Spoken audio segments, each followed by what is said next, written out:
এই যে দেখতে দেখতে আমরা এই যে চলে আসলাম সেই ভাঙ্গা ব্রিজের বাঁশের সাঁকোতে। তো এই বাঁশের সাঁকোটা গতবার যে দিছিল না, সেটা আর কি পানির সাথে একেবারে মিলানো ছিল, পানি আর বাঁশের সাঁকো সমান সমান ছিল।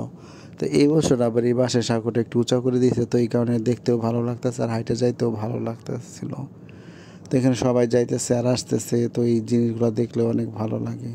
তো এই যে আমি দেখেন, আর এই বাঁশের সাঁকোর একটা বিশেষ মানে যেই সৌন্দর্যটা হইতেছে, দুই পাশে এরকম ধান ক্ষেত, তো মাঝখানে বাঁশের সাঁকো আশেপাশে, তো এই অল্প জায়গাটুকুর মধ্যে পানি জমাট বাঁধা আছে।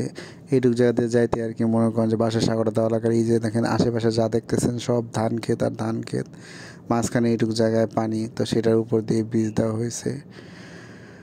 তো এইখান দিয়ে সবসময় যাতায়াত করতে ভালো লাগে এই কারণে যে, আর এইখান থেকে গেলে আর কি রাস্তাটা একটু শর্টকাট হয়, তো দ্রুত যাওয়া হয়। তো এটা হইতেছে এইখান দিয়ে যাওয়ার কারণ হইতেছে চৌরাস্তায় যাইতে গেলে, এদিক দিয়ে গেলে একটু তাড়াতাড়ি হয়। তো এই যে হচ্ছে আমাদের জার্নি।